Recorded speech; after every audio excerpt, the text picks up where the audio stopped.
देखो, भगवान के पास जाने के दो साधन हैं। कौन से दो साधन हैं? हमारे श्री हरि नारायण के पास में है टू व्हीलर, मोटरसाइकिल, दो पहिए का वाहन है। और हमारे यमराज जी के पास में है काले कलर की स्कॉर्पियो। मालूम है यहाँ पे चार पहिए की। काय पे बैठ के आते हैं? भैंसे पे बैठ के आते हैं, काला कलर का है। अब एक बात बताओ, जो भगवान की पूजन करता है वो नारायण अपने दो पहिए की वाहन पे बैठा के सीधे स्वर्ग ले जा लेते हैं। और जो भगवान की कथा पान नहीं करते, भगवान से नहीं जुड़ते, तो फिर उनके लिए यमराज जी आते हैं भैंसे पे बैठ के, काले कलर की स्कॉर्पियो। भाई, हम अगर फोर व्हीलर से जाएंगे, रास्ते में कहीं जाम लग गया तो गाड़ी को निकालना मुश्किल पड़ जाएगा। और कहीं फोर व्हीलर की जगह से छोड़ के हम मोटरसाइकिल में जा रहे हैं, दो पहिया के वाहन में जा रहे हैं, तो फिर समझ लो हम सीधे भगवान के पास पहुंच जाएंगे। इसलिए परमात्मा की भक्ति करो। जब तक आपके घट में प्राण है तब तक आप राम राम बोलते रहो। ना एक दिन समय जी आता है फिर राम नहीं बोल पाते। जन्म जन्म मुनि जतन कराई और अंत राम कहे आवत नाही। अंत समय में परमात्मा का नाम नहीं आता। इसलिए भगवान श्री हरि की जितना बने एक घड़ी आधी घड़ी आधी में पुनिया। तुलसी चर्चा राम की हरे कोट अपराध। भगवान की भक्ति करना चाहिए। तो जब तक भगवान की भक्ति नहीं करेंगे, देखो हम लोग कितने बिजी हैं, है कि नहीं? हम लोगों के पास में समय नहीं है। कलयुग में किसी के पास टाइम नहीं रहेगा। है किसी के पास टाइम? अभी देखना, हमारे लक्ष्मी भैया के यहाँ बहुत से मेहमान आए हैं, आए कि नहीं आए? हमारे लक्ष्मी भैया रोकेंगे, भैया आज रुक जाओ। आप लोगों को बोलेंगे कथा सुनने के लिए आ जाओ, आज जाओ। आप क्या बोलोगे? हमारे पास टाइम नहीं है। क्योंकि कलयुग में किसी के पास टाइम नहीं है। हाँ, वो घर में जाके भले खटिया पलंग तोड़ते रहेगा बैठा बैठा, लेकिन मेहमानी में जाएगा तो ये बात जरूर बोलेगा, भैया हमारे पास में टाइम नहीं है। कन्हैया टाइम। अब बताओ, अपन कलयुग में रहते हुए मानव के पास टाइम नहीं है, जो सिर्फ मात्र परिवार की सुरक्षा कर रहा है, परिवार को पाल रहा है। अब अंदाज लगाओ उस परमात्मा के पास कितना टाइम होगा जो सबको पाल रहा है, सबकी खबर ले रहा है, सबको देख रहा है, सबकी मन्नतों को पूरी कर रहा है। किसी की भक्ति सहन कर रहा है तो किसी की गाली सहन कर रहा है। कर रहा है कि नहीं? कोई पूज रहे तो ठीक है, कोई नहीं पूज रहे तो ठीक है। तब भी भगवान कहते कुपुत्रो जाए कुजतपि कुमाता न भवति। ये हमारी संतान है, हम किसी भी प्रकार से इनकी हमेशा रक्षा करेंगे। इसलिए जब तक जीवन मिला है ना, देखो ये 9 दिवसीय कथा है, और ये 9 दिवसीय कथा में हम जब कथा में बैठे तो हमें कथा में कोई भी अच्छी बात लगे ना, तो वह कथा के आधार पर हमें घर में चलना चाहिए। क्या करना चाहिए? एक कथा के शब्द और एक भगवान का चिंतन, चिंता नहीं चिंतन, कि हमें इस प्रकार भगवान के कथा से हमें जो लाभ प्राप्त हुआ है, तो हम अपने घर में, अपने स्वर्ग में, अपने मकान में हम इस धर्म को स्थापित करेंगे। तब तो कथा सुनने का हमें पुण्य मिलता है। आपने कल कथा श्रवण करी कि किस प्रकार महाराज दक्ष उनकी 27 कन्याओं में जिनकी शादी चंद्रमा के साथ भई, और चंद्रमा के साथ होने के बाद में एक से प्रेम करते थे और 26 से विषम व्यवहार करते थे। विषम व्यवहार करते थे 26 से। क्यों? और महाराज दक्ष ने बार बार समझाया, और जब बार बार समझाने से आदमी की मति को समझ लेना विनाशकालीन विपरीत बुद्धि समझ लो, फिर उसके जीवन में दुख आने वाला है। आप देख लेना, जब बकरा मैं करना चालू कर देना, उसी दिन समझ लेना इसके कटने के दिन आ गए। कौन से दिन आ गए? कटने के दिन। इसलिए जीवन में कभी मैं न करने चाहिए। जबकि महाराज दक्ष मैं करते थे, और हमारी मैना क्या कहती थी? मैं ना मतलब मैं नहीं हूं, मैं ना।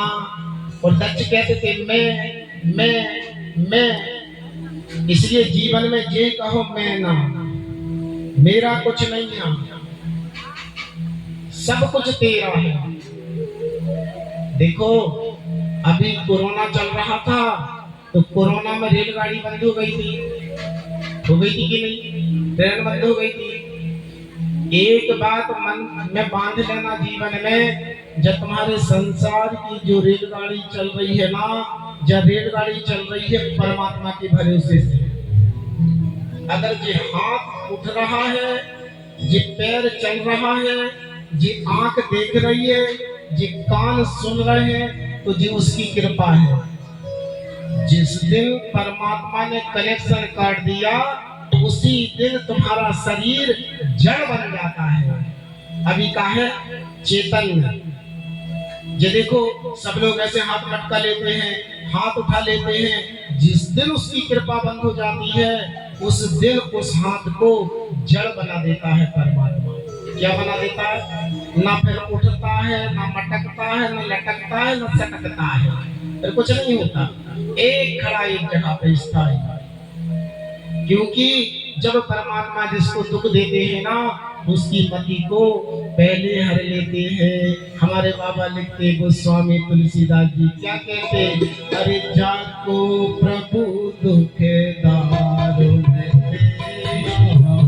जाको प्रभु दुख दारो में, जाको प्रभु दुख दारो में, जाको प्रभु दुख दारो में, जाकी पति पे भूले हरे देना, जाकी पति पे भूले हरे देना। जय राम जय राम, जय जय राम, सिया राम जय राम, जय जय राम, सिया राम जय राम, जय जय राम, सिया राम जय राम, जय जय राम।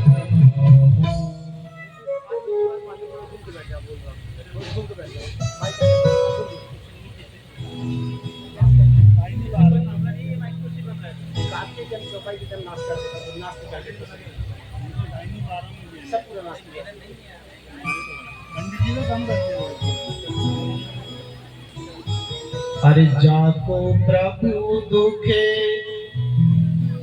दारुण देही,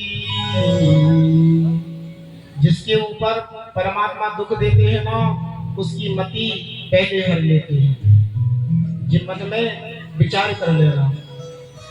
इसलिए महाराज दक्ष ने चंद्रमा को श्राप दे दिया कि 6 रोग से पीड़ित हो जाओ, तब इनने जाके शिव जी की आराधना करी। और जब शिव जी की आराधना करी, तब जाके शिव जी प्रसन्न भये। तो वही जो हमारे 12 ज्योतिर्लिंग है ना, उनमें सोमनाथ के नाम से भगवान सदाशिव उस स्थान पर प्रकट गए। बोलिए सोमनाथ भगवान जय हो। श्री शैल मल्लिका अर्जुनम। हमारे दूसरे ज्योतिर्लिंग है कौन? शैल मल्लिका अर्जुनम। ये दूसरे ज्योतिर्लिंग है। ये कौन से है? जब हमारे कार्तिक जी नाराज होकर चले गए थे ना, कौन से, क्रोंच पर्वत पर। और जब क्रोंच पर्वत पर चले गए तो एक दिन मैया ने विचार किया कि चलो क्यों ना क्यों अपने पुत्र से मिल के आए। तो भगवान सदाशिव और मैया पार्वती जी, देखो मैया पार्वती जी है स्थिरता और भगवान सदाशिव है विश्वास। आप लोग देखना, जब हमारी मैया की शादी हुई थी ना, हमारी मैया इतना घूंघट लेके आई थी शादी का। आज की बेटियां, आज की बहुआ भी तो घूंघट लेके आती हैं। भैया मैं कह रहा हूँ वह घूंघट की आवश्यकता ही नहीं है। कौन से घूंघट की? जो दुल्हन आती है उसका घूंघट यहाँ सीने तक रहता है। कहाँ तक? छाती तक। इसके बाद में 15 दिन के बाद में उस बहू का घूंघट नाक के ऊपर चला जाता है। और 8 दिन जैसे व्यतीत होते तो उसका घूंघट आ जाता है सिर पे। और जैसे ही 1 महीना व्यतीत होता है, बैग टांग के जुन्नारदेव में खड़ी हो जाती है। कहाँ हो जाती है? जुन्नारदेव में। कहाँ गया वो घूंघट जो आया था? उस घूंघट की तो आवश्यकता नहीं है। ससुराल में जिस दिन आना, एक श्रद्धा और विश्वास का घूंघट लेके आ जाना, उसी दिन तुम्हारा घर स्वर्ग बन जाएगा। उसी दिन स्वर्ग बन जाएगा तुम्हारा घर। इसलिए मैया जब घूंघट डाल के आई तो मैया ने कैसे घूंघट उठाया, नंदी पे बैठे बैठे, बाबा एक बात पूछो। बोले मकान कितने मंजिल का है? अपना जो मकान है, क्योंकि हर बेटी की एक तमन्ना होती है कि शादी के बाद में मेरा मकान खपड़ा वाला रहेगा कि सीट वाला रहेगा कि लेंटर वाला रहेगा। जरूर सोचती है बेटियां। आज मैया ने शिव जी से पूछा मकान कैसा है? भगवान ने कहा देवी ऐसा मकान है जो 3 लोगों के पास में नहीं है। पार्वती जी बड़ी प्रसन्न। अच्छा प्रभु एक बात बताओ, अपने मकान में एसी लगी है कि नहीं लगी? कूलर लगा है कि नहीं लगा? फ्रिज चलता है कि नहीं चलता? गर्म एसी है कि ठंडी एसी है? भगवान सदाशिव ने कहा देवी चिंता मत करो, गर्म एसी भी चलती है और ठंडी एसी भी चलती है। और जैसे ही भगवान भोलेनाथ सदाशिव हमारे बारात लेके आए हैं ना, और बारात लेके आए हैं कि बारात को लाके शमशान में खड़ी कर दी जहां मुर्दा जल रहा था। पार्वती जी तो पसीना पसीना। बाबा कहाँ है मकान? बोले उसी जगह पे जहां मुर्दा जल रहा है। अब मैया बड़े परेशान, बाबा आप तो कह रहे थे एसी चलती। हाँ अभी मुर्दा जल रहा है तो गर्म एसी चल रही है। अभी मुर्दा जल रहा है तो गर्म एसी चल रही है। अभी देखना बहुत से लोग आएंगे जो राखड़ को ठंडी करेंगे, पानी डालेंगे तो बाह हो जाएगी ठंडी एसी। तो अभी गर्म एसी चल रही है, इसके बाद चलेगी ठंडी एसी। मैया को कोई गिला नहीं भाई। हम सब सनातन धर्मियों का जो ओरिजिनल मकान है ना, वो कौन सा मकान है? शमशान। भगवान सदाशिव जहाँ वास करते हैं एक एक करके, उसी शमशान में तो सब लोगों को जाना है। इसलिए भगवान सदाशिव का और हम सनातन धर्मियों का जो मंदिर है ना, वो ओरिजिनल मंदिर सिर्फ शमशान है। कि चुन चुन कंकड़ महल बनाए, लोग कहे घर तेरा, ना घर तेरा ना घर मेरा, चिड़िया रे बसेरा। उस जगह पे चिड़िया घोंसला बनाती है, इस बात को ध्यान रख लेना। हम संसार में आए हैं इस कलयुग में, ना तो स्वर्ग कहीं है और ना नरक कहीं है। आप चाहो तो अपने घर को स्वर्ग बना लो, आप चाहो तो अपने घर को नरक बना लो। यही नरकों को भोगना है और यही स्वर्गों को भोगना है। भगवान भोलेनाथ सदाशिव मैया के साथ में कुरंज पर्वत पे गए कार्तिक जी से मिलने के लिए। तो कार्तिक जी को पता चला ना कि हमारे माता पिता मिलने के लिए आ रहे हैं। तो भगवान सदाशिव जैसे ही कुरंज पर्वत पर पहुंचे उसी समय कार्तिक जी वहां से 100 कोस दूर चले गए। और जब कोस दूर चले गए तो उसी स्थान पर भगवान सदाशिव और मैया पार्वती जी शैल अर्जुन के नाम से वही स्थान पर स्थापित हो गई। और आज भी कहते हैं उस स्थान पे आज भी मैया और भगवान भोलेनाथ साक्षात अपने बेटे को दर्शन देते हैं।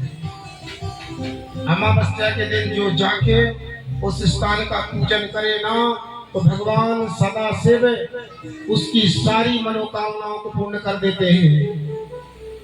जननी गर्भ संभूतम कष्टम नाप्नोति वयं पुनः। उस स्थान पे जाके जो दर्शन कर लेता है ना मल्लिका अर्जुन का, फिर उसे बार बार गर्भ में आना नहीं पड़ता। उसे बार बार गर्भ में नहीं आना पड़ता, क्योंकि जो गर्भ में आता है ना उसे स्वर्ग और नरक गर्भ में देखना पड़ता है, क्योंकि वो मल और मूत्र के बीच में बच्चा पड़ा रहता है। इसलिए जो मल्लिका अर्जुन का दर्शन कर लेते हैं सोमनाथ का नाम, उनकी सारी मनोकामनाओं को भगवान सदाशिव पूर्ण कर देते हैं। तब तो हम सब कहते हैं कि पुण्यरतिजननम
पुनरपि जननम पुनरपि मरणम पुनरपि जननी जठरे सहनम।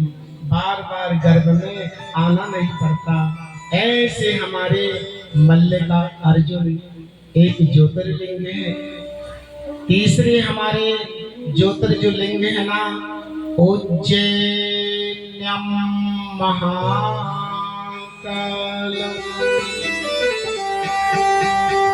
हमारे उज्जैन में है जी महाकाल ज्योतिर्लिंग, जिनका हम लोग पूजन करते हैं। भगवान सदाशिव का, और घर घर में भगवान सदाशिव की पूजन होती है। और वहां पर एक दूषण नाम का दैत्य था जो ब्राह्मणों के ऊपर अत्याचार करता था। और जब ब्राह्मणों के ऊपर अत्याचार करता था, किसी को हवन नहीं करने देता था, किसी को यज्ञ करने नहीं देता था, किसी को पूजन नहीं करने देता था।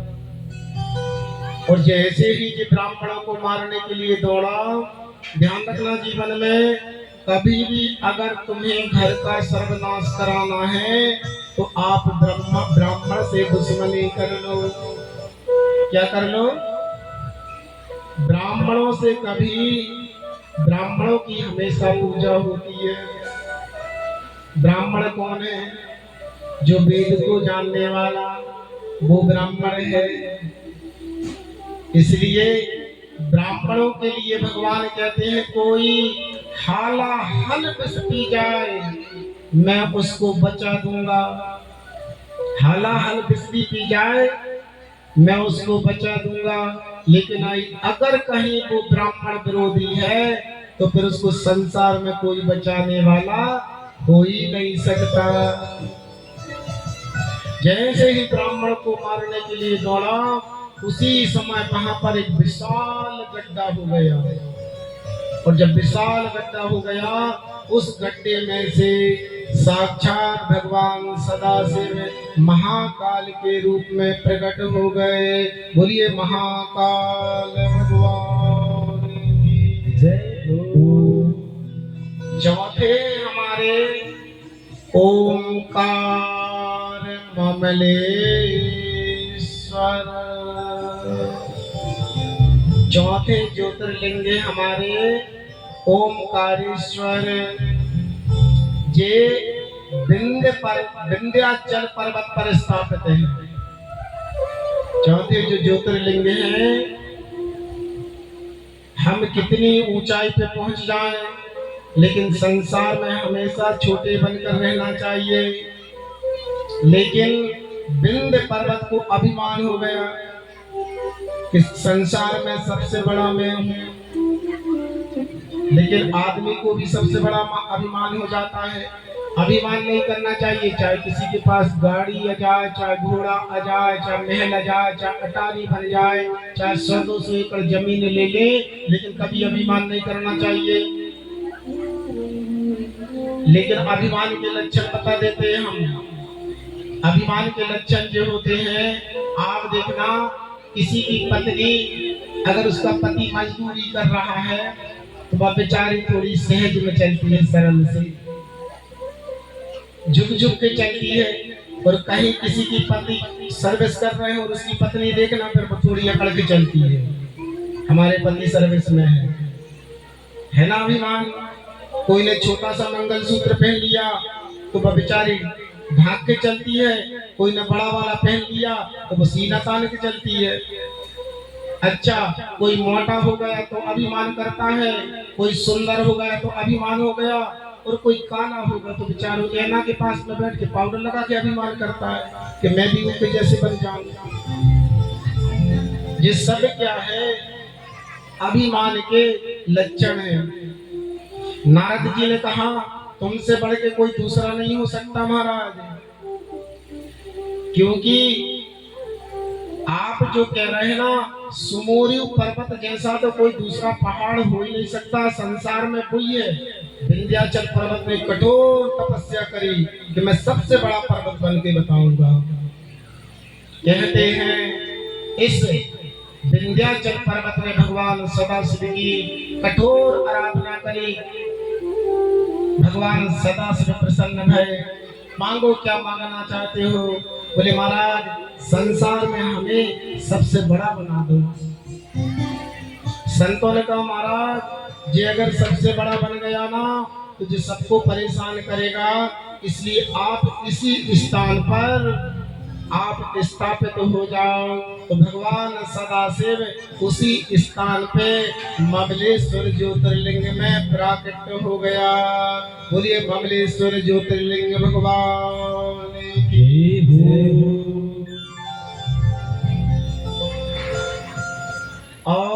चौथे हैं हमारे ओमकारेश्वर, नर्मदा जी के तट पर है कि नहीं। जिस नर्मदा जी का मात्र नाम लेने से मानव का कल्याण हो जाता है, उस स्थान पर जिस नर्मदा के अपन लोग पत्थर लेके आते हैं कि नहीं, बटैया लेके आते हैं। नर्मदा जी का एक एक पत्थर नर्मदा मैया में, नर्मदा जल में कंकड़ कंकड़ संकड़ है नर्मदा मैया में, है कि नहीं। एक एक कंकड़ वहां का उठा के लेके जाओ तो वो शंकर बन जाता है। ये नर्मदा मैया का प्रभाव है। नर्मदा के किनारे हमारे ओमकारेश्वर भगवान है, जिनका हम चिंतन करते हैं। जिस स्थान का हम चिंतन करते हैं, ऐसे नर्मदा मैया हैं जिनका हम आप हर हर गंगे बोल दो, नर्मदा मैया बोल दो, आपका मन पवित्र हो जाता है। इसीलिए तो कहते हैं ना, सबिंदु सिंधु सुखल तरंग पंज रंजितम, दिशतु पाप जात जात पाणि मादि संयुतम, शांत दूत काल दूत भीति हारि हर हरे, स्वरीय पाद पंकजम नमामि देवी नर्मदे, स्वरीय पाद पंकजम नमामि देवी नर्मदे, स्वरीय पाद पंकजम नमामि देवी नर्मदे, स्वरीय पाद पंकजम नमामि देवी नर्मदे, नमामि देवी नर्मदे, नमामि देवी नर्मदे, नमामि देवी नर्मदे, नमामि देवी नर्मदे, स्वरीय पाद पंकजम नमामि देवी नर्मदे, स्वरीय पाद पंकजम नमामि देवी नर्मदे।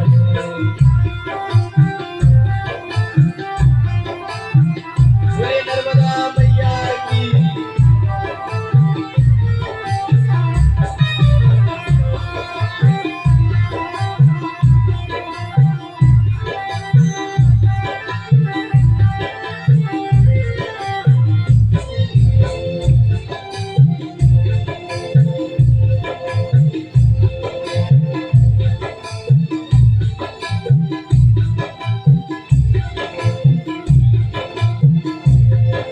नमामि देवी नर्मदे, नमामि देवी नर्मदे, नमामि देवी नर्मदे, नमामि देवी नर्मदे, नमामि देवी नर्मदे, नमामि देवी नर्मदे, नमामि देवी नर्मदे, नमामि देवी नर्मदे, शांत दूत काल दूत भीति हारि नर्मदे, स्वरीय पाद पंकजम नमामि देवी नर्मदे, जगदम्बुले नदी नमी नमे देवी नर्मदे, जगदम्बुले नदी नमी नदेव्य संप्रदायकं तनोमलोक पालहारि सर्वतीर्थनायकं, मत्स्य गस्य नत्र चक्र चक्रवाक सर्वदेव देवाद पंकजम नमामि देवी नर्मदे, स्वरीय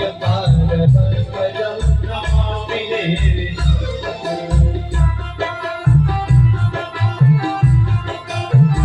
जय जय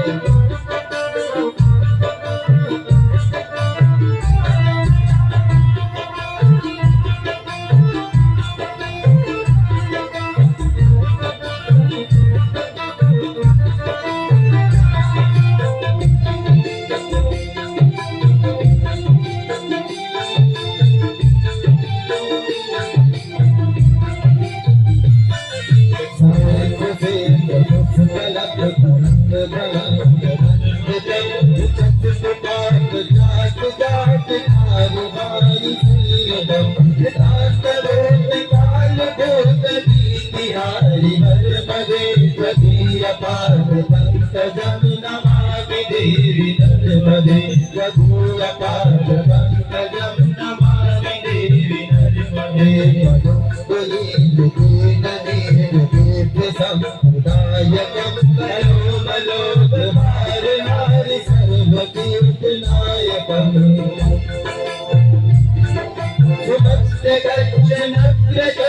चतुर्वाक् शर्मदे त्वदीयपाद पंकजं नमामि देवी नर्मदे त्वदीयपाद पंकजं नमामि देवी नर्मदे। बोली नर्मदा मैया की जय हो। बोलना चाहिए घर में सब लोगों को। मोबाइल में व्हाट्सएप पे मत बिजी रहो ज्यादा।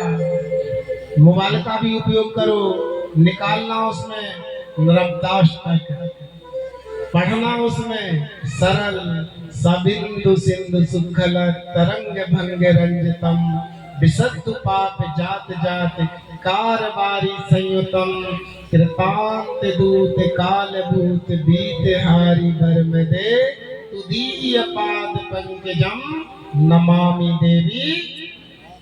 बोलो तो नर्मदे नमामि देवी नर्मदे आप उठा के बोलो एक बार, नमामि देवी नर्मदे।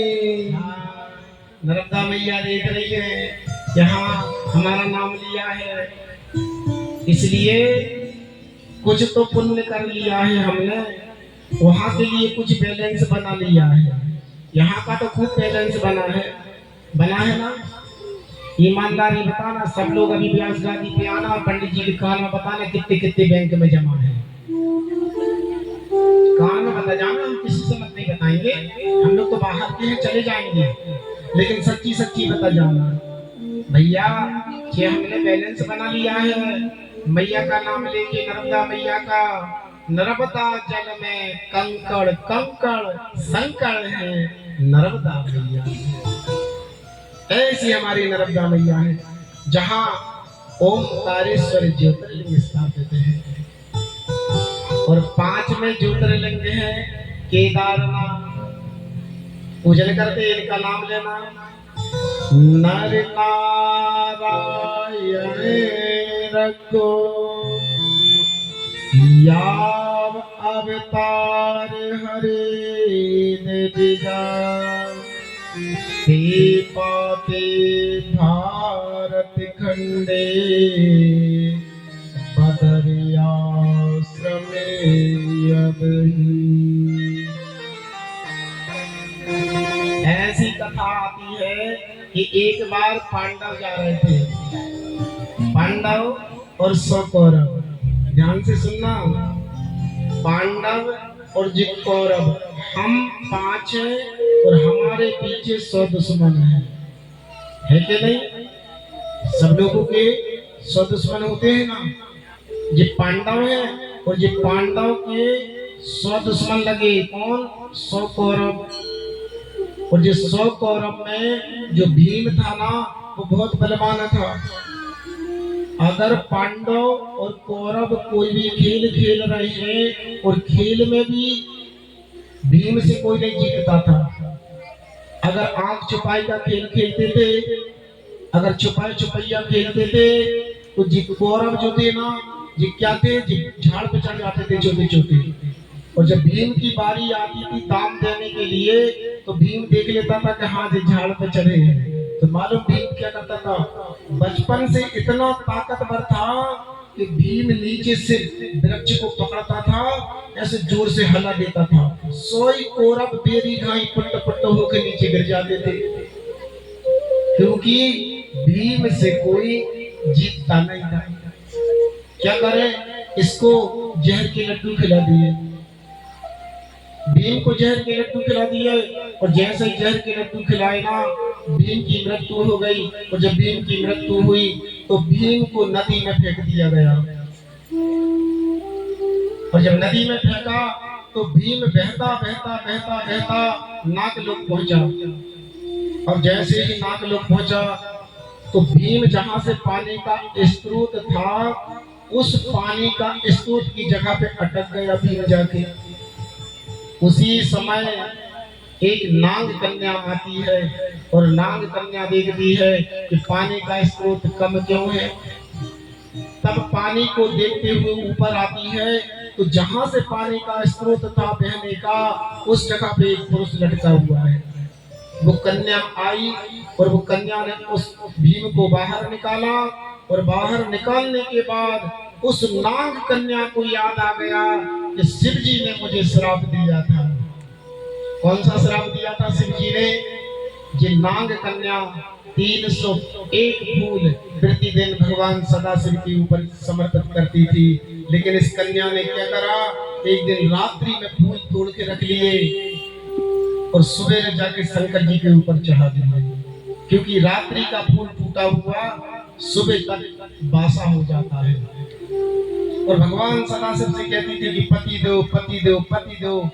जैसे ही इसने रात में फूल तोड़े हैं और जाके सदाशिव के ऊपर जाके चढ़ाए हैं, उसी समय भगवान सदाशिव उस पिंडी से प्रसन्न हुए और कहा, देवी आज तुमने हमें बासे फूल चढ़ाए हैं, इसलिए हम श्राप देते हैं। तुम रोज कहती थी पति दो, जाओ तुम्हें मरा जो व्यक्ति मिलेगा वही तुम्हारा पति रहेगा।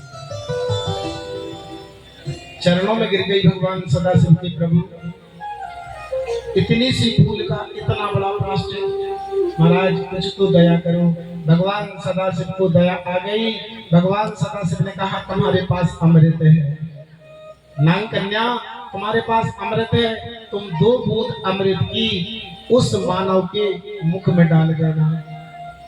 नाग कन्या अमृत लोग गई और वहां से 2 बूंद अमृत के लेके आई और लाके भीम के मुख में डाला तो भीम जीवित खड़े हो गए। एक विवाह भीम का नाग कन्या के साथ में हुआ। जो पांडव है और जो पांडव सभी प्राणियों का कल्याण करने वाले हैं, जो माता पिता की आज्ञा को मानने वाले हैं। आप देखना, संसार की 2 नारी भाई, कौन 2 नारी भाई? संसार की एक नारी है गंधारी और एक नारी है मंदोदरी। संसार की कितनी रानी भाई? 2। एक कौन? गंधारी और एक मंदोदरी। अब आप लोग बताना, इन 2 नारी में आपको कौन सी नारी अच्छी लगती है? भाई गंधारी ने देखा हमारा पति अंधा है, हम भी संसार को नहीं देखेंगे, तो आंखों में पट्टी बांध ली। गलत किया कि सही किया? अरे मैं कहता हूँ गंधारी ने बहुत गलत किया। ध्यान रखना, उसको क्या करना था? उसका पति अंधा था, आंखों को खोल के रखना था, अपने बच्चों की सेवा करना था, देख रेख करना था, अपने पति की सेवा करना था। नहीं, आंखों में पट्टी बांध ली। जब माता पिता ने अपने बच्चों के प्रति आंखों में पट्टी बांध ली तो उनकी 100 संतान कुपुत्र निकल गए। इसलिए जीवन में कभी भी हो माता पिता को अपने संतान के प्रति आंखों में पट्टी नहीं बांधना चाहिए। लेकिन मंदोदरी एक ऐसी नारी थी जो बार बार अपने पति को बोलती थी, ये गलत है ना, आपने गलत किया ना, ये गलत है ना। मंदोदरी ने तो इतना तक कहा था कि रावण से, आप एक काम करो ना, आप सीता जी को तो हर के लेके आ गए हो, आप एक काम क्यों नहीं कर लेते, तुम राम का रूप क्यों नहीं बना के सीता जी के पास चले जाते थे। रावण ने कहा, देवी बहुत कठिन है, बहुत कठिन है। अरे जब तुम छल से हरण कर सकते हो तो राम का रूप बना के, सन्यासी बन के, बैरागी बन के छल करके ले आए, राम का रूप रखो और जाओ सीता जी को प्राप्त कर लो। तो रावण ने बड़ी सुंदर बात करी। रावण ने बड़ी सुंदर बात करी, जब जब मैंने राम का रूप बनाया है तब तक मुझे पराई नार में मात्र तत्व दिखा। क्या तत्व दिखा? पराई स्त्री में मुझे सिर्फ मात्र तत्व दिखा है। ऐसे हमारे राम जी है, ऐसे ही हमारे पांडव है महाराज, जिनके, और इन पांडवों ने जब रक्षा करी महाराज 5वें ज्योतिर्लिंग केदारनाथ है ना, और यहीं पर भगवान सदाशिव पशुपति नाम से विख्यात हुए। इस स्थान पर केदारनाथ में जिनका अपन पूजन करते हैं ना, पशुपतिनाथ। पशुपतिनाथ का मतलब क्या है, ध्यान से सुन लेना। बहुत सी महिलाओं ने, माता ने, बहनों ने बहुत से पशुपतिनाथ का व्रत किया है। जब तक आप पशु पक्षी के ऊपर दया नहीं करोगे ना, तब तक आपको पशुपतिनाथ व्रत करने का कोई फल प्राप्त नहीं होगा।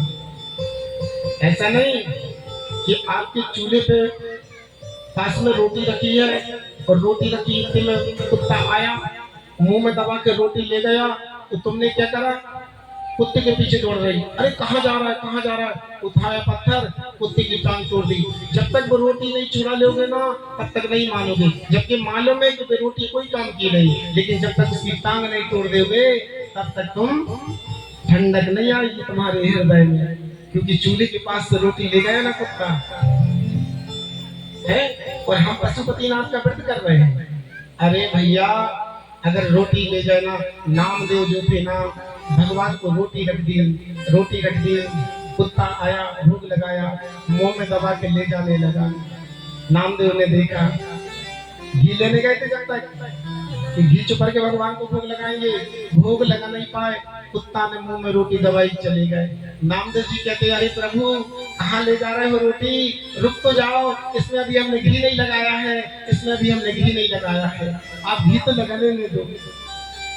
तो जिसके भाग्य का जो रहता है ना, उस भाग्य को कभी उसी के भरोसे में छोड़ देना चाहिए। जो सब में एक भाव रखता है ना, मन को निर्मल रखता है ना, उसी के घर में ही तो पशुपतिनाथ आते हैं। और जिसका मन निर्मल नहीं होता ना, उसके घर में पशुपतिनाथ नहीं आते। इसी भाव को बाबा कहते हैं, निर्मल मन जन सो मोहि पावा, मोहि कपट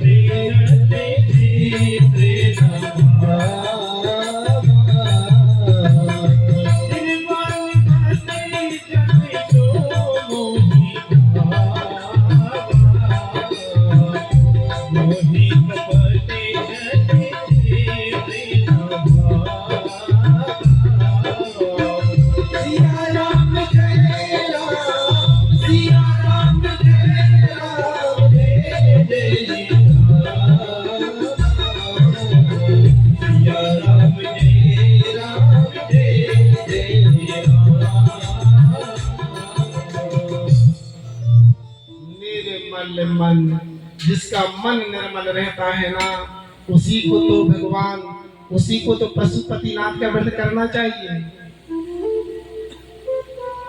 सब में एक भाव हमारा बना रहेगा ना, उसी को पशुपतिनाथ का व्रत करना चाहिए। एक गड्ढा खुदा, पूंछ भर रह गई, क्योंकि पशुपतिनाथ वही स्थान पर भगवान ज्योतिर्लिंग में प्राकट हो गए।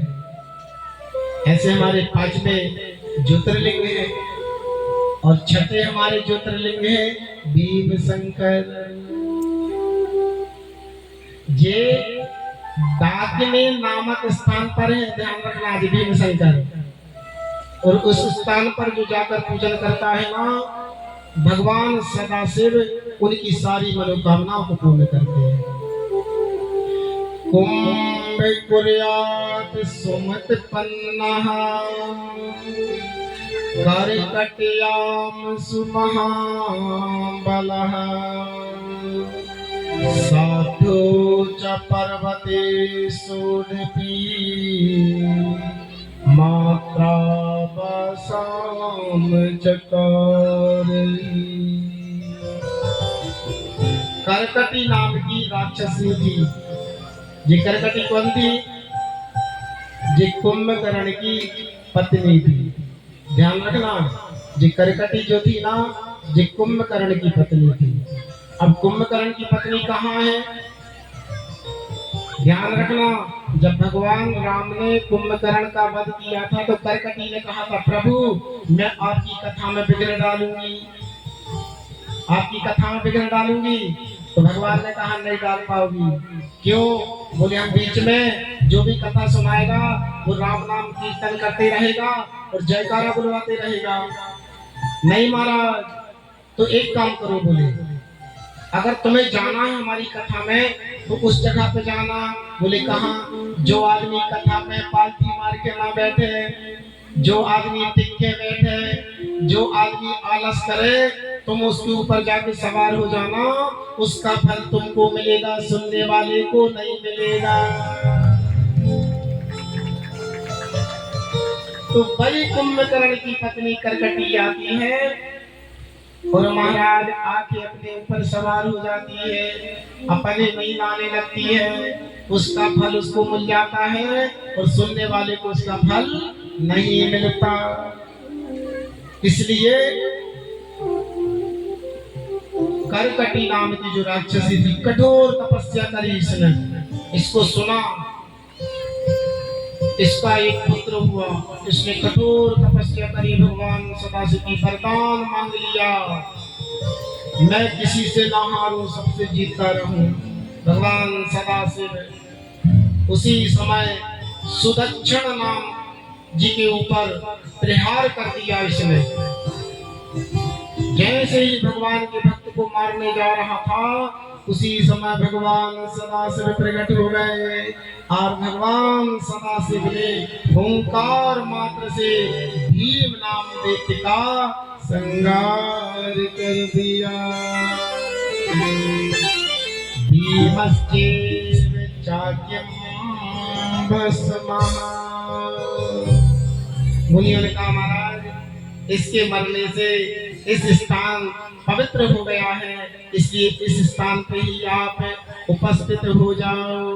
तो भगवान सदाशिव वहीं पर ज्योतिर्लिंग के रूप में स्थापित हो गए। 7वें ज्योतिर्लिंग हमारे एवं वाराणसी पुण्यम यदि सूत महापुरी। काशी विश्वनाथ 7वें हमारे ज्योतिर्लिंग है, बड़ी विचित्र महिमा है वहां की।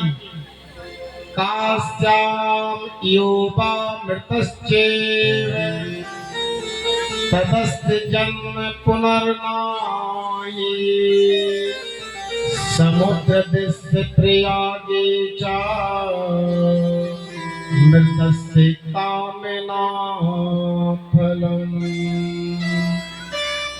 जो वाराणसी में जाके इस ज्योतिर्लिंग का पूजन कर लेते हैं, उसकी सारी मनोकामना पूरी हो जाती है। जिस प्रकार काशी का महात्म्य है, इसी प्रकार वाराणसी का महात्म्य है। जिस प्रकार का प्रभाव, एक दिन की बात है, काशी में एक वैश्या कपड़े निचोड़ रही थी और हमारे मार्कंडी जी स्नान कर रहे थे। वैश्या कपड़ा निचोड़ रही थी और कपड़ा निचोड़ते समय जब भी मार्कंडी जी बाहर निकले तो वह वैश्या के कपड़े को पानी उसके ऊपर भर जाए। और जब वैश्या का कपड़े के ऊपर पानी पड़े ना, तो वैश्या ने देखा महात्मा जी बार बार जा रहे हैं और बार बार नहा के आ रहे हैं। तो मार्कंडी जी ने कहा, भैया ओ देवी जी, हम यहाँ स्नान कर रहे हैं और तू एक वैश्या होके संत के ऊपर अपने कपड़े को छींटा मार रही है। तो उस वैश्या ने कहा, महाराज आपको जहाँ जाना है ना, वहाँ मुझको भी जाना है। मार्कंडी जी ने कहा, मैं इतना बड़ा साधु त्यागी संत बैरागी, मैं स्वर्ग जाऊंगा और तू एक वैश्या होके तू स्वर्ग जाएगी मेरे साथ में? हाँ महाराज, क्योंकि काशी का ऐसा महात्म्य है। मार्कंडी जी ने कहा, बताओ, अंधेरी नगरी चौपट राजा, मतलब बुरे कर्म करने वाला भी स्वर्ग जा रहा है काशी में और अच्छे कर्म करने वाला भी स्वर्ग में जा रहा है। तो काय के लिए? क्योंकि काशी की ऐसी महात्मा है। भगवान सदाशिव, भगवान ने सोचा, मार्कंडेय जी ने कि चलो भगवान सदाशिव के पास चलते हैं। भगवान सदाशिव के पास गए। महाराज काशी का ऐसा महात्मा है, जासु नाम बल शंकर काशी, देत सबही राम गति अविनाशी। काशी में मात्र स्नान करने से काशी मरणान मुक्ति ही, काशी में जाने से सारी मनोकामनाएं पूर्ण हो जाती है। मार्कंडेय जी ने कहा महाराज जब पुण्य करने वाला भी, देखो एक बार बताऊं आपको, पापी लोग होते हैं ना, पापियों के प्राण भगवान सदाशिव ने कहा बड़ी मुश्किल से निकलते हैं ना, वे तड़पते रहते हैं। और जब जो अच्छे कर्म करते हैं ना उनके प्राण जल्दी निकल जाते हैं। आप देखना हम लोग 2 वरदान लेके आए भगवान के गर्भ में, सब लोगों ने भगवान के दर्शन करे हैं, गर्भ में साक्षात दर्शन दिए और वरदान दे के आए कि प्रभु हम इस लोक में जा रहे हैं। भगवान ने कहा 2 वरदान ले जाओ। बोले क्या? पहले रोते जाना, घर वाले हंसते रहेंगे। फिर दूसरा वरदान बोले ऐसे कार्य करके आना कि तुम हंसते हंसते आ जाओ और घर वाले रोते रह जाएं। ऐसे कार्य करके आना। तो देखना अच्छा आदमी मरता है तो सब लोग कहते हैं भैया कितना अच्छा आदमी था, कितने अच्छे कार्य करता था, हमेशा धर्म में खड़ा रहता था, हमेशा मदद करने के लिए रहता था।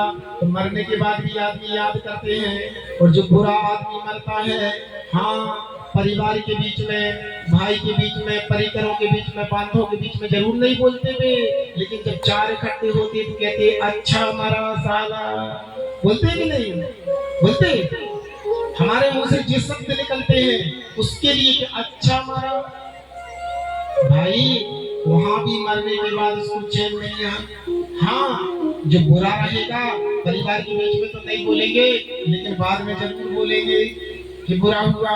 लेकिन काशी का ऐसा महात्मा है कि काशी में इसलिए न कोई रिश्ता है। देखो संसार की एक रेलगाड़ी चल रही है, एक रेलगाड़ी में हम बैठे हैं, वह रेलगाड़ी तुम्हारी कहाँ से छूटी है? जुन्नार देव से छूटी है। तुम उस रेलगाड़ी में बैठ के कहाँ जा रहे हो? भोपाल जा रहे हो।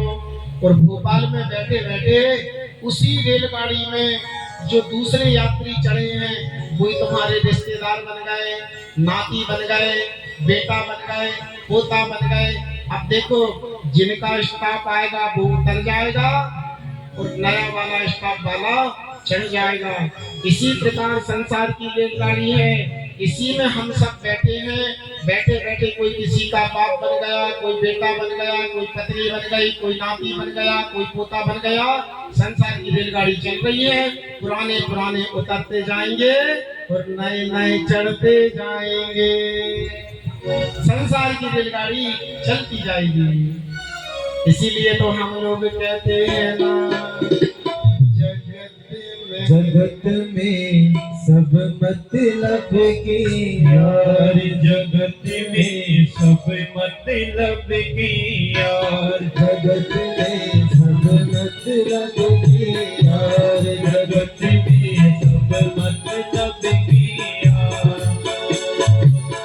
जिसके पास रहे धन दौलत, जिसके पास रहे धन दौलत, जिसके पास रहे धन दौलत, जिसके पास रहे धन दौलत, उसके भी 1000 जगत में सब मतलब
शोरत मेरी अभी ये पता नहीं है जिंदगी कितनी खूबसूरत मेरी अभी ये पता नहीं।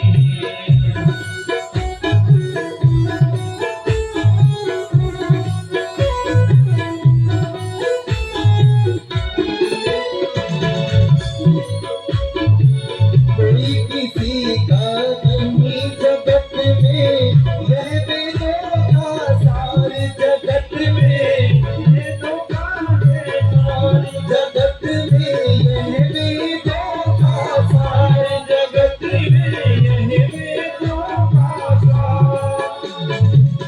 अंत समय में साथ न देंगे अंत समय में साथ न देंगे अंत समय में साथ न देंगे अंत समय में साथ न देंगे एक ही गंगलाकार जगत में सब मतलब यार जगत में सब मतलब यार जगत में सब मतलब यार जगत में सब मतलब यार।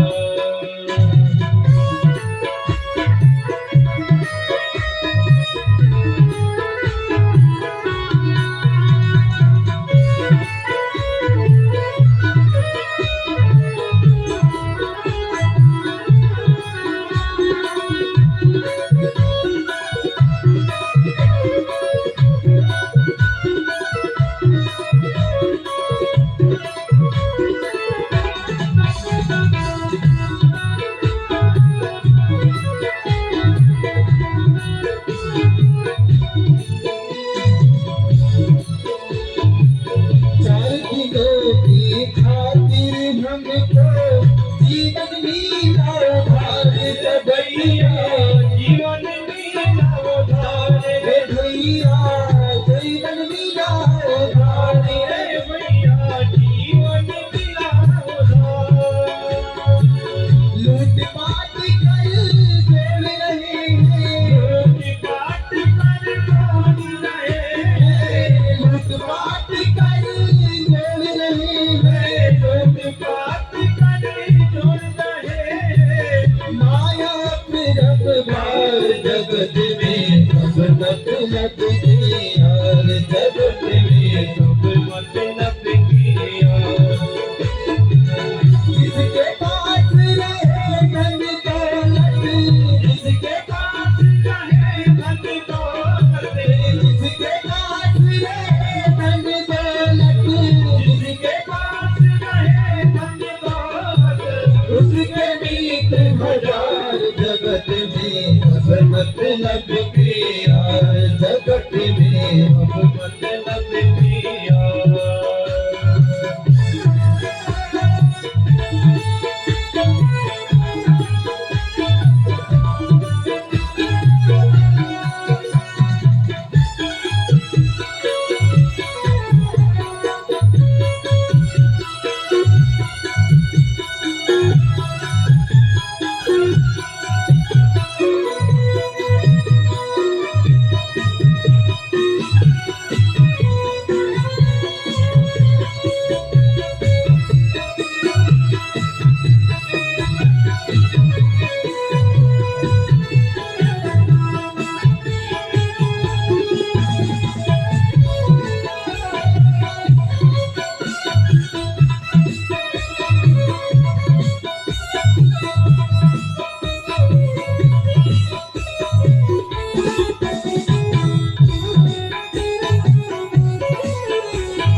सारा संसार मतलब की यार, जगत में अब मतलब की यार। पाप पुण्य में कोई भी,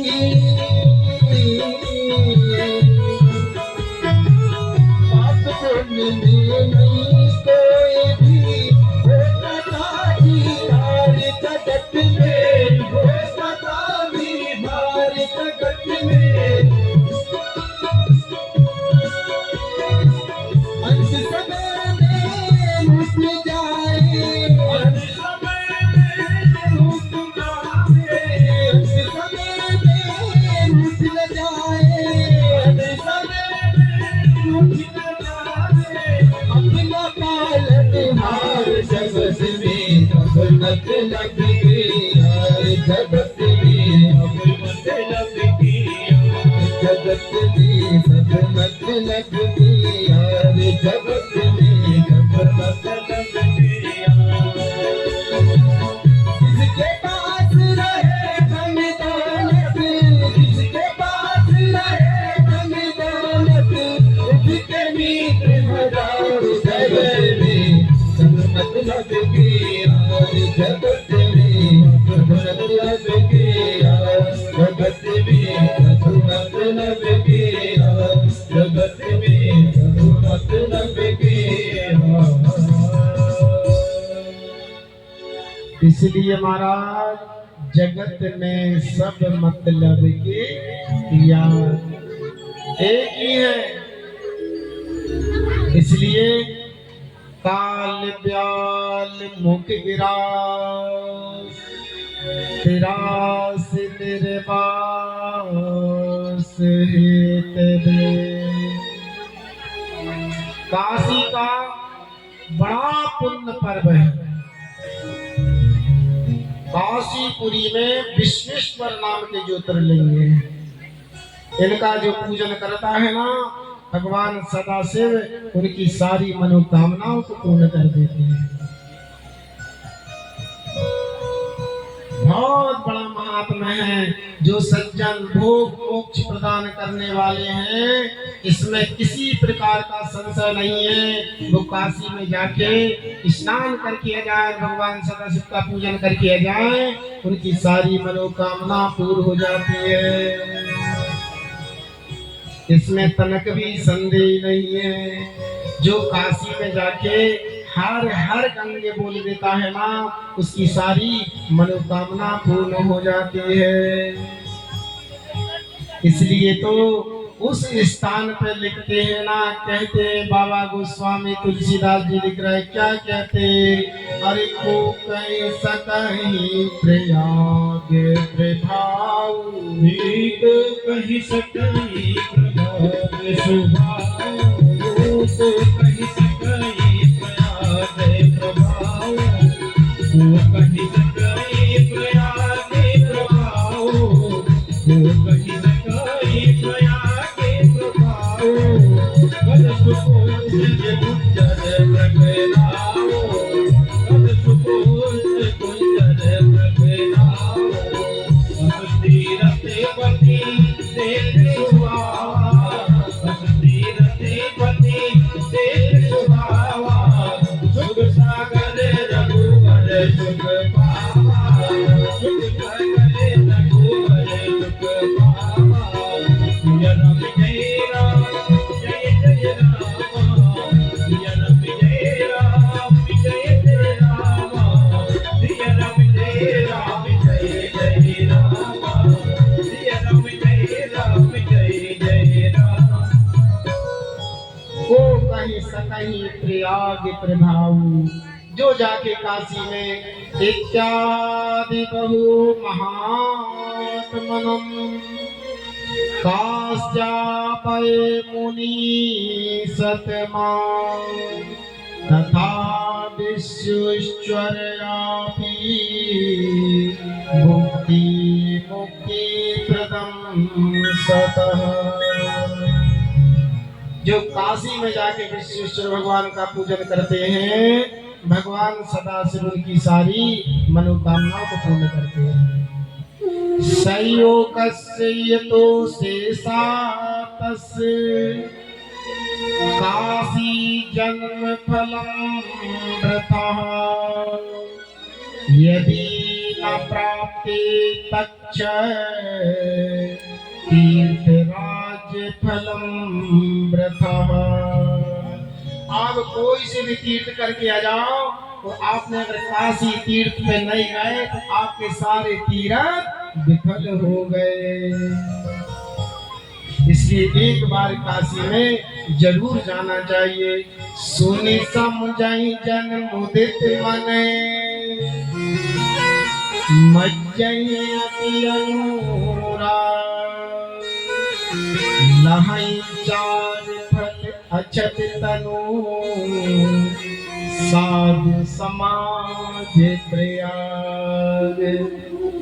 उस स्थान पे जाके जहाँ चारों फलों का भंडारा भरा हुआ है, 4 पदार्थ भरे हुए हैं उस स्थान पर, आपको विश्वास नहीं है तो हमारे गोस्वामी तुलसीदास जी उस बात को लिख रहे हैं। चारु पदारथी वन भंडारो, चारु पदारथी वन भंडारो। पुण्य प्रदेश देश अतिचारो, पुण्य प्रदेश देश अतिचारो। जबन जबन अरो गस्वे तनैका, जबन जबन अरो गस्वे तनैका। देख होई दुखदारो निहारा, देख होई दुखदारो निहारा। सिया राम तेरा जय जय रामा, सिया राम तेरा जय जय रामा। सिया राम तेरा जय जय रामा, सिया राम तेरा जय जय रामा। चारु पदारथ भरा भंडार पुण्य फले। जो काशी का महात्मा है वही महात्मा प्रयागराज का है। प्रयागराज की भूमि में जो जाके मात्र वहाँ की रज धूल जो मिट्टी होती है ना, रज भी अपने माथे पे लगा लेता है ना, तो उसे गंगा नहाने की प्राप्ति हो जाती है। ऐसे भूमि है महाराज। और हमारे 8 में ज्योतिर्लिंग है त्र्यंबकेश्वर, जिनका हमें पूजन करना चाहिए। गंगा च जलम रूपे कीर्तो जाता पद प्रभु, तन्महात्मं विशेषं कीर्तो जातं वद प्रभु। जो दूसरे ज्योतिर्लिंग का प्रभाव है, हमारे हैं त्र्यंबकेश्वर। हम बोलते ना त्र्यंबकम जजामहे सुगंधिं पुष्टिवर्धनम उर्वारुकमिव बन्धनान् मृत्योर्मुक्षीयमामृता। ऐसे एक बार जो सदाशिव का और नमे हमारे ज्योतिर्लिंग है वेदनाथ ज्योतिर्लिंग है। राक्षस रावण था, भगवान सदाशिव की इसने कठोर तपस्या करी थी। आप लोग जानते हैं कथा, भगवान को लेके आ रहा था अपने महल को, और रास्ते में ही लघु शंका लग गई। रावणो राक्षस श्रेष्ठो मानी मान परायणः, आराध्य हरं भक्त्वा कैलासे पर्वतमे। रावण राक्षस, तो वहीं पर आपको देखना कथा आती है कि भगवान सदाशिव को लेके आ रहा था और भगवान सदाशिव ने कहा था कि तुम रास्ते में कहीं नहीं रखना। अनंत भक्ता 10 सिर बांधा था, 10 सिर से नाच नाच के नृत्य करते जटाटवी गलज्ज्वल प्रवाहिपादतस्थले गले विलंब लंबताम भुजंग तुंग मालिकाम। महाराज शिव तांडव कर करके भगवान सदाशिव को प्रसन्न कर लेता था उस स्थान पर, और ऐसी पूजन करता था भगवान सदाशिव की कि भगवान सदाशिव प्रसन्न हो जाते थे। मांगो क्या प्रदान चाहिए? बोले वाले चाहो तुम्हें, महाराज तुम चलो हमारे, ले चलो। भगवान सदाशिव के ज्योतिर्लिंग को ला रहा था। बोले महाराज इसको कहीं रास्ते में मत रखना, लेकिन रास्ते में इसको लघु शंका लग गई। एक ग्वाली के हाथ में ज्योतिर्लिंग को दिया, वो भी थोड़ी देर रखा रहा, उसका भार नहीं सहा, तो वहीं पर भगवान सदाशिव वैद्यनाथ ज्योतिर्लिंग के में प्रागट हो गए। बोलिए शंकर भगवान की जय हो। और जो सच्चे मन से रामेश्वर की महिमा गाते हैं, भगवान सदाशिव उनकी सारी मनोकामनाओं को पूर्ण करते हैं। बाबा गोस्वामी तुलसीदास जी लिख रहे हैं, जो रामेश्वर दर्शन करिए, जो रामेश्वर दर्शन करिए, तन जन्म लोक सुध रहिए। जो रामेश्वर दर्शन करिए, जो रामेश्वर दर्शन करिए, दे तन जन्म लोक सुध रहिए।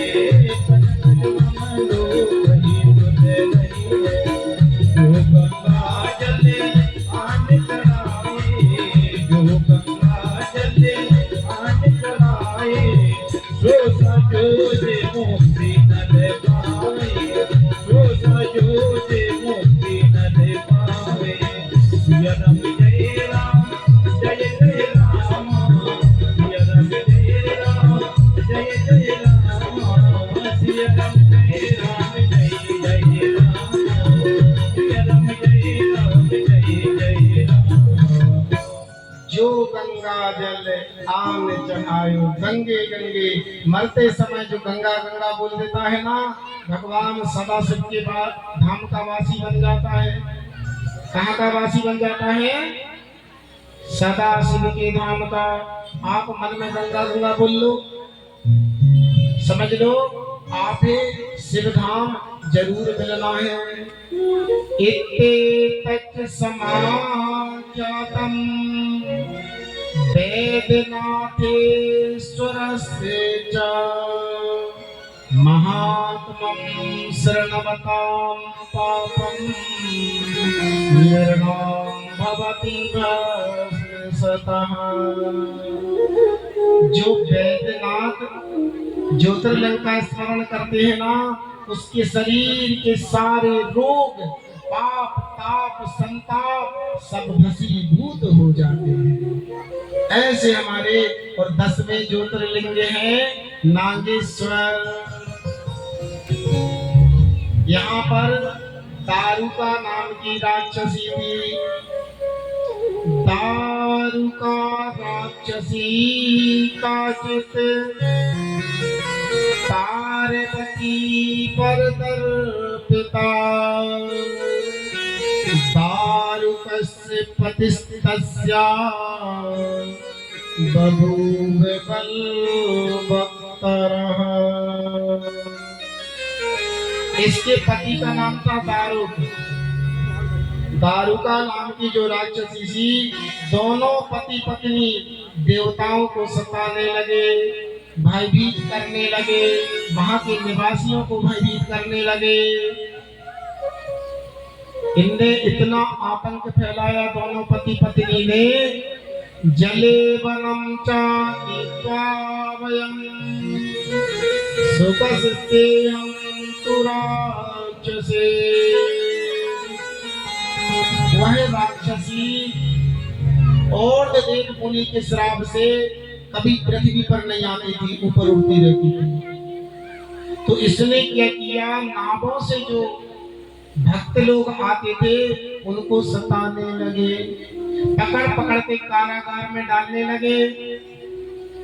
उसमें से एक सुप्रिय नाम का वैश्य था, जो शिव का, भगवान सदाशिव का अनंत भक्त था, जो प्रतिदिन शिव पूजन के बिना नहीं रहता था। जब तक वो शिव जी का अर्चन, ध्यान, मनन, चिंतन नहीं कर लेता था, तब तक कोई दूसरा काम नहीं करता था।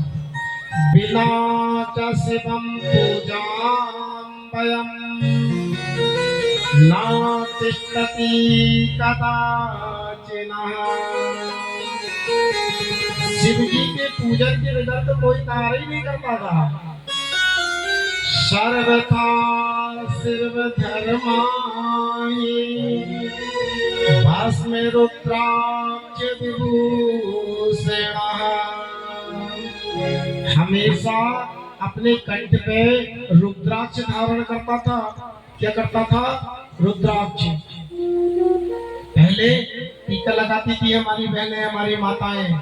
आजकल जो रेडीमेड बिंदी चलने लगी है, क्या चलने लगी है? बिंदी अलग अलग डिजाइन की चलने लगी है। मैया लोगों को कभी भी मांग जो भरते हैं ना, वह मांग को सीधी भरना चाहिए, है ना। कई हमारी बहनें रहती हैं, वो यहाँ से भर लेती, कहीं बाजू से भर लेती, कहीं यहाँ से भरती। नहीं भरना चाहिए।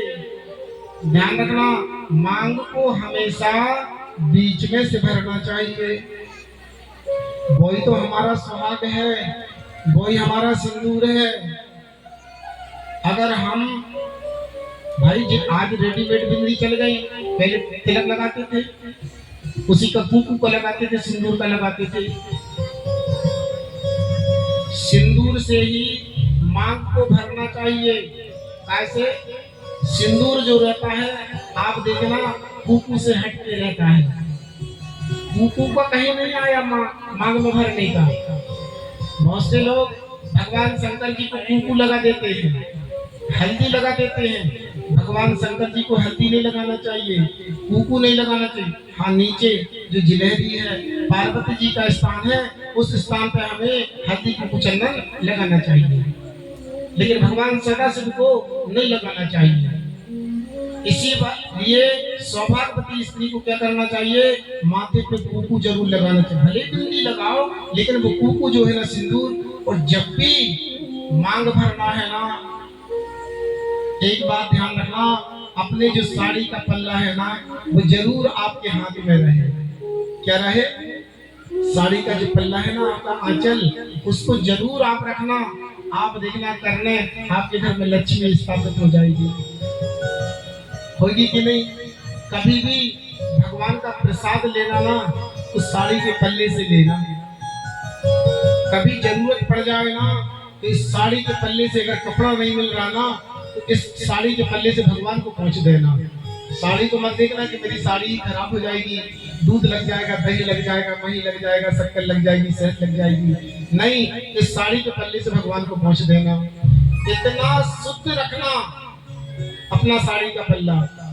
इस पे कभी हाथ नहीं पूछना, कभी मुंह नहीं पोंछना।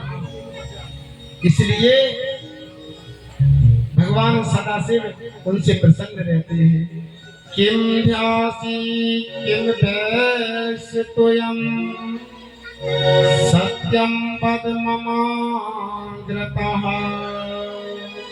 यवं सतनमृतस्तेमं वाच्यं चलानबतः।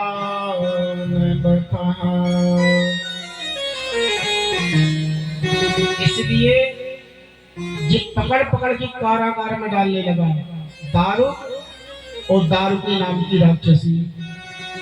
तब भगवान सदाशिव ने उनकी रक्षा करी।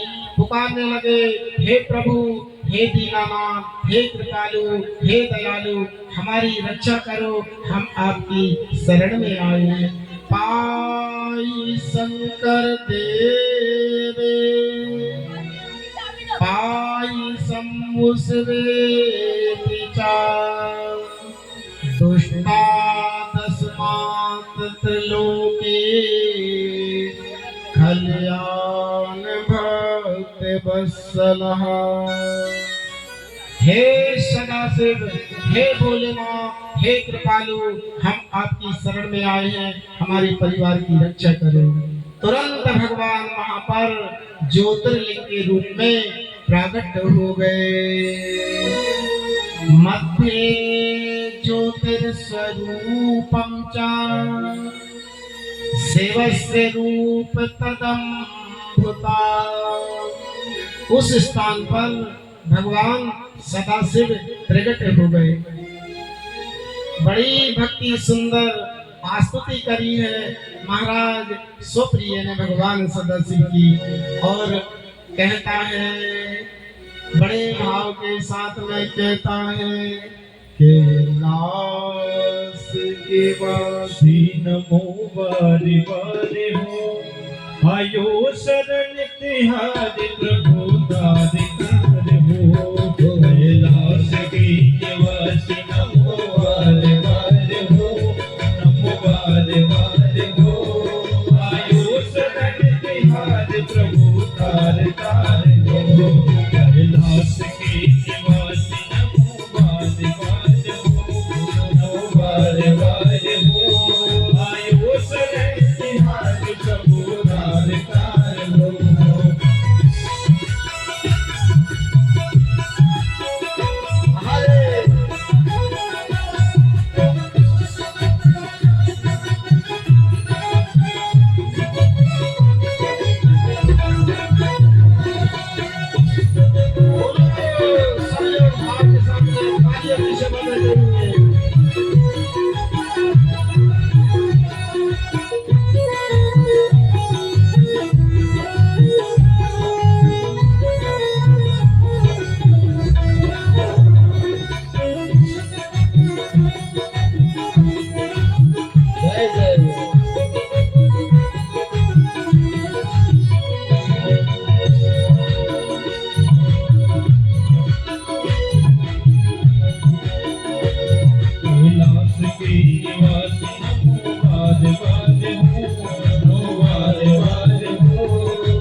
सदाशिव, भक्तों की मनोकामनाओं को पूर्ण करने वाले हमारे सदाशिव, जिनका हमें पूजन करना चाहिए।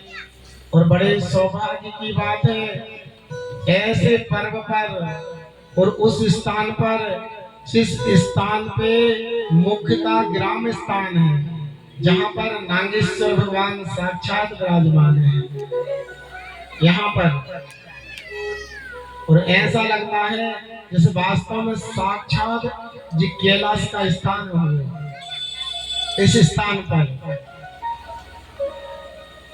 और जब भगवान सदाशिव नागेश्वर भगवान का हम लोग जब यहाँ पूजन कर रहे थे, तो नागेश्वर महाराज आके बैठ गए थे जब स्थापना कर रहे थे कि हमको अच्छे से याद है।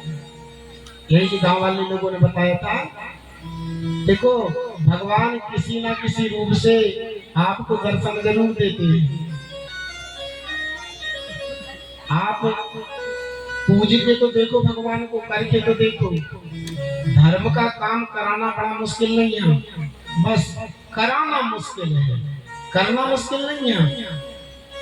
आज अगर ये काम हो रहा है ना, हमारे जो जजमान बैठे परीक्षित बन के लच्छू भैया और उनकी मित्र सगनी मीराबाई बैठी है कथा करवाने के लिए, जबकि इनके परिवार में सिर्फ 3 हैं, दोनों दंपति पति पत्नी और उनकी एक बेटी।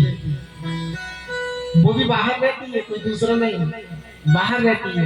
लेकिन इसके बाद भी उनने शुक्राना करा दिया। सोचने वाली बात है, उनके घर में कोई करने वाला नहीं, फिर भी करा दिया।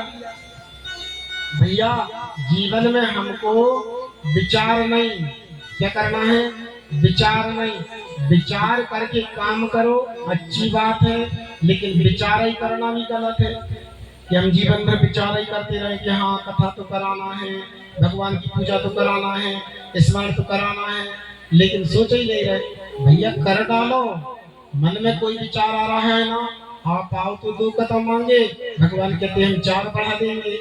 जी 2 कदम आए, भगवान ने 4 कदम बढ़ा दिए। आज अंतिम दिवस चल रहा है, कथा का विश्राम चल रहा है, ये कार्य संपन्न हो गया।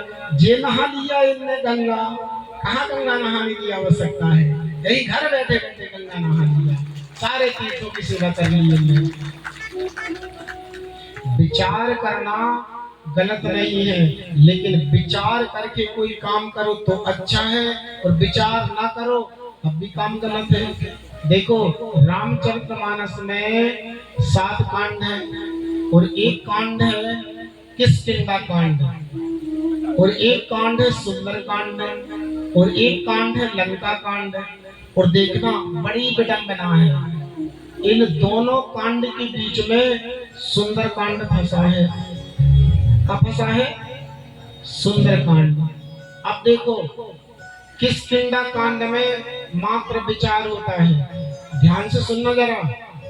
किष्किंधा कांड में विचार होता है। कौन सा विचार होता है? रावण जब सीता जी को चुरा के ले जा रहा था, रावण सीता जी को चुरा के ले जा रहा था, तो सीता जी आकाश मार्ग पे जा रही थी पुष्पक विमान पे बैठ के, और रोती हुई जा रही थी, रोती हुई, विचार करना जरा, रोती हुई जा रही थी।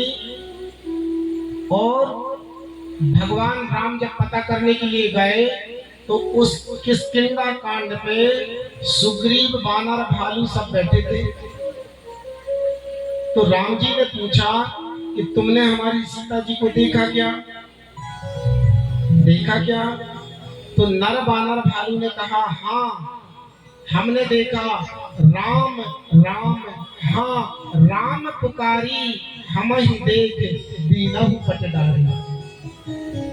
हमको देख के एक स्त्री आकाश मार्ग से जा रही थी, ध्यान से सुनना, आकाश मार्ग से एक स्त्री जा रही थी और खूब बिलख रही थी और खूब रो रही थी और कह रही थी हाय राम, हाय राम, हाँ राम, हाँ राम पुकारी, राम राम को पुकार रही थी। जब हमें उसने देखा ना, तो अपने गले में से, हाथों में से, पैरों में से निकाल के कुछ जेवर नीचे फेंकी। हम ही देख दीनहु पटडारी, हमको देख के कुछ जेवर गिराए। लखनलाल ने कहा भैया इनने देखा था सीता जी को जाते हुए, जो मदद के लिए क्यों नहीं उठे, रक्षा करने के लिए क्यों नहीं उठे? जी जाते रावण को ललकारते कि भैया तेरी मजाल कैसे हो गई भारत की कन्या का हरण करने की, लेकिन जी उठी नहीं, बैठे रहे। तो राम जी कहते हैं लखन जी बता रहे हैं ना क्या कर रहे थे जी बैठे बैठे? बोले मंत्र न सहत यहाँ एक बारा बैठ रहा हूँ करत विचारा। जी बैठे बैठे विचार कर रहे थे, और विचार करने वाले आदमी है ना सब विचारे होते हैं जी, कोई काम नहीं कर पाते। इसलिए जीवन में विचार नहीं करना चाहिए, काम करना चाहिए। जे बैठे बैठे विचार कर रहे थे लखन लाल तो आग बबूला हो गए। राम जी ने कहा सुमित्रा नंदन शांत हो जा भैया, जे एक कन्या एक दुष्ट घुसपैठिया भारत की कन्या का हरण करके ले जा रहा था, जे उठे क्यों नहीं मदद करने के लिए? नहीं नहीं, इनके ऊपर सीता जी की कृपा है, जेवर गिराए, सोना गिराया, हार गिराए, कंगन गिराए, नथनी गिराई, झुमका गिराए। नहीं भैया, लखनलाल ने कहा हम नहीं कहते इनके ऊपर कृपा के कारण सीता जी ने जेवर उठाए हैं, गिराए हैं। सीता जी ने इसलिए जेवर गिराए हैं कि तुम मदद के लिए नहीं उठ रहे अब, क्योंकि अब तुम मर्द नहीं रहे, अब तुम महिलाओं जैसे बन गए, इसलिए लो जो जेवर पहन लो, जो जेवर पहन लो, क्योंकि तुम उठ नहीं रहे ना, तुम बैठ के विचार कर रहे हो, सिर पे मदद नहीं कर रहे, इसलिए लो ये महिलाओं के वस्त्र पहन लो और जेवर पहन लो। राम जी मुस्कुरा पड़े, नहीं लखन ऐसा नहीं है, कोई बात नहीं। हाँ, एक भारत का पक्षी था जो भारत की आन और बान और शान के पीछे मर मिटने के लिए खड़ा हो गया रावण के सामने। रावण से कहता रे रे दुष्ट ठाण के न होई, निर्भय चलस न जानस मोही। मैं खड़ा हूं यहाँ, कहाँ ले जाता कि भारत की कन्या को? देखना, विचार करना, जरा रामचरितमानस को सुनना। एक भारत का पक्षी था जो जाके रावण को उसने ललकार दिया, और जो नर और बानर और भालू बैठे बैठे विचार कर रहे थे, जो उठे नहीं मदद करने के लिए।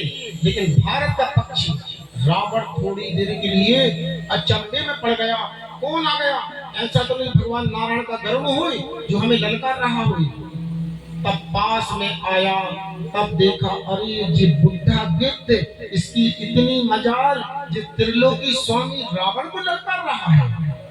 युद्ध हुआ, और ऐसा युद्ध हुआ, ऐसा युद्ध हुआ, 1 मिनट के लिए रावण को उस पक्षी ने बेहोश कर दिया। उस पक्षी ने रावण को बेहोश कर दिया। लेकिन देखो, वो भारत का पक्षी था, वो धर्म को जानता था, धर्म के मर्म को जानता था।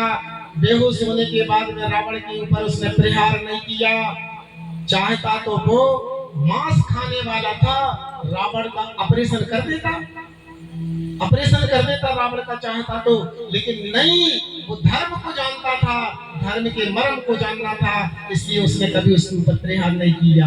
हाँ, जब रावण होश में आया ना, भले ही रावण के हाथ से मारा गया, लेकिन उसने बेहोश होने के बाद में रावण के ऊपर प्रहार नहीं किया। जे मर्म को जानता है, इसलिए उसमें इस कांड में विचार होता है, काम नहीं होता। और लंका कांड में काम होता है, विचार नहीं होता। ध्यान रखना, ये भी गलत है। पहले कोई भी काम का विचार करो, विचार करने के बाद काम करो। लेकिन लंका कांड में विचार नहीं होता। रावण ने कहा वीरो, इतनी बड़ी सेना आ गई है समुद्र के किनारे, विचार करो, अब क्या करोगे? इतने विचार नहीं करे, तुरंत बोले, का करिए विचारा, आने दो ना उनको। बोले का करिए विचारा? अरे इतनी बड़ी सेना आ गई। तो राक्षस बोले नर बानर भालू आहार है हमारा, सबको काट काट के खा जाएंगे। रावण का बेटा प्रस्त बैठा था, रावण के बेटे ने कहा पापा जी, पिताजी, जितने जी तुम्हारे साथ में बैठे जी चाटुकार हैं, जितने जी बैठे सब चाटुकार हैं, क्योंकि जी कह रहे काट के खा जाएंगे, मार के खा जाएंगे, इतने बानरों को मार के खा जाओगे? हाँ बोले सबको खा जाएंगे।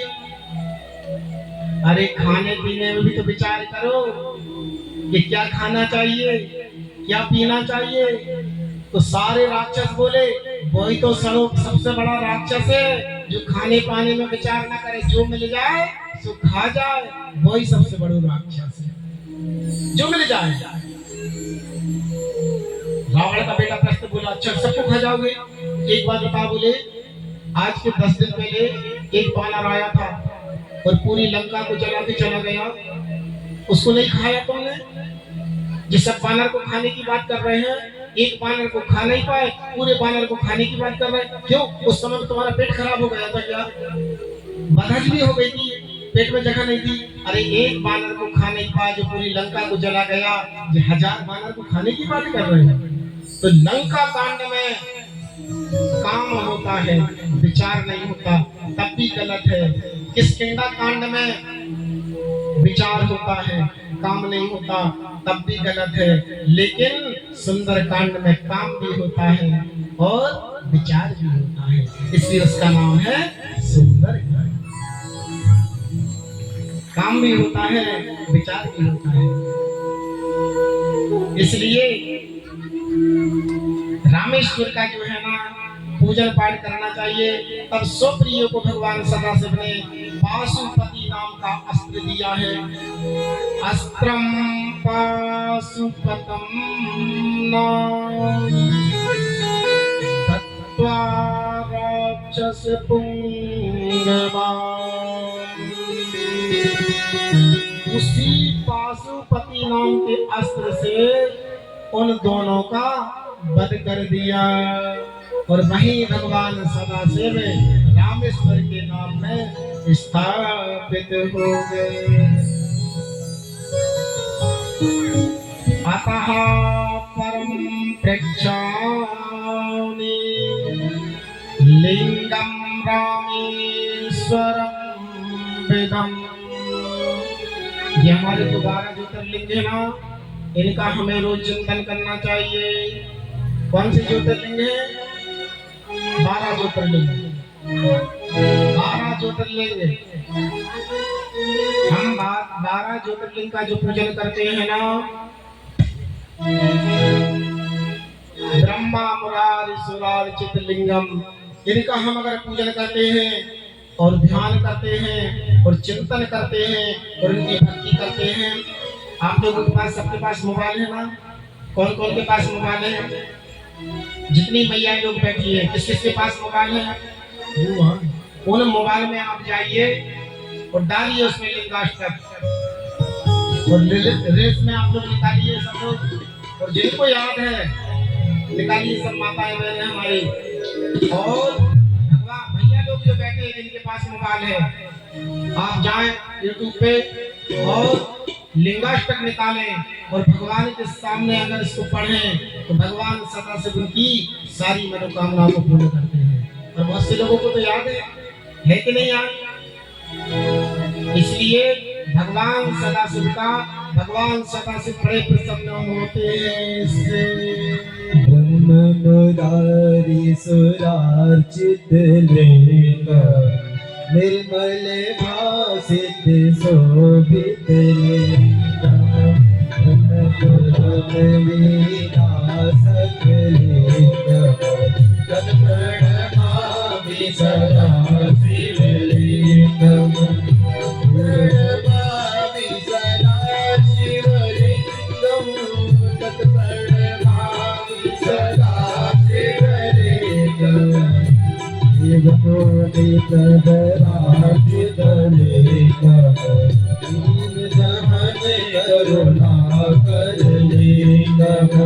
रावण सर्प विनाशक लिंगम तत्प्रणमामि सदा शिवलिंगम।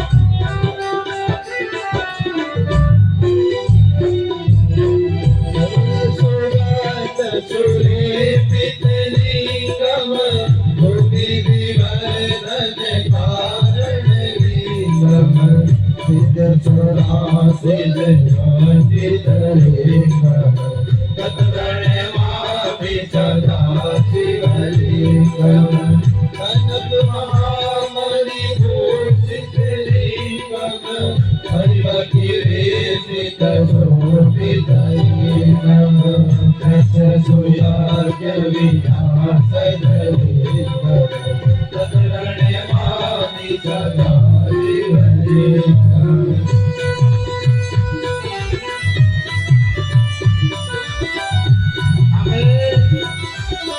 भगवान सदाशिव का पूजन करना चाहिए।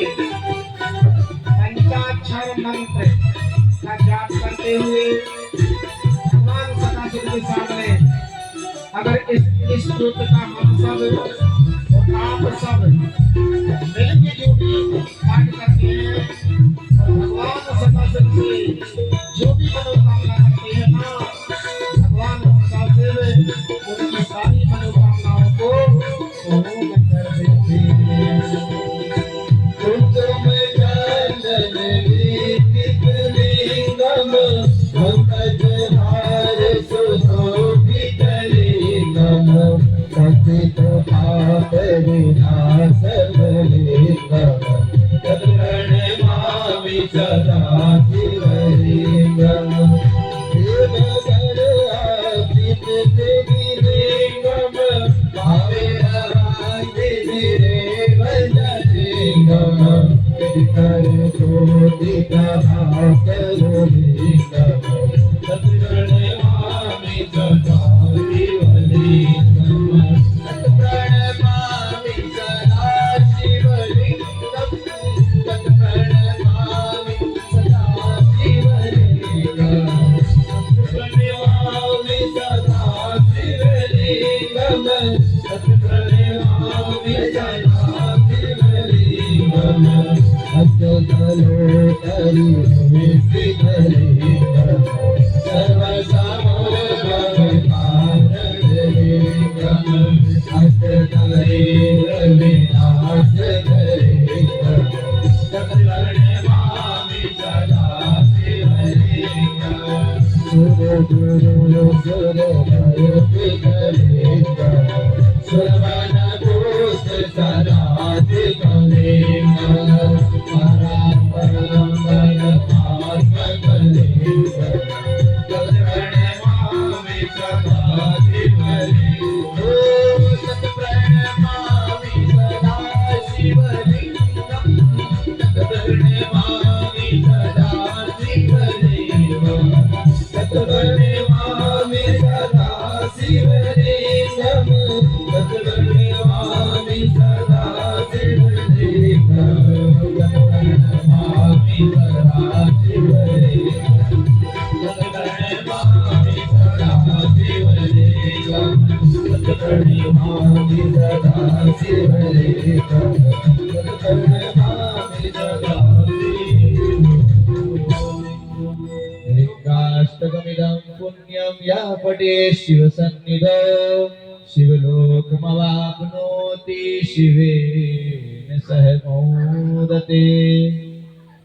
जो भगवान सदाशिव परिवार से बैठ के सरल है, यूट्यूब का जमाना है, आप लोग परिवार से बैठ के जो इन ज्योतिर्लिंग का ध्यान करता है, भगवान सदाशिव उनकी सारे घर की विपत्ति का हरण कर लेते हैं। सांगाय सपरिवारश्च ज्योति रूप महेश्वरः यथोक्त रूपमबलं कृत्वा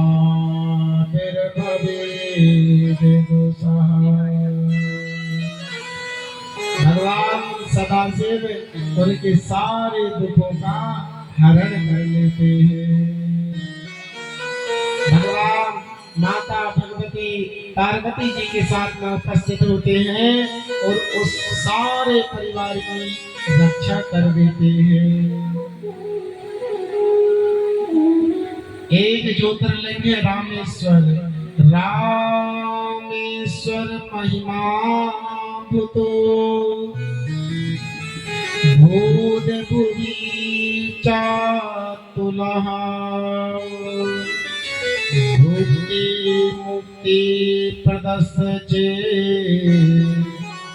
सर्वदा भक्ति कामः।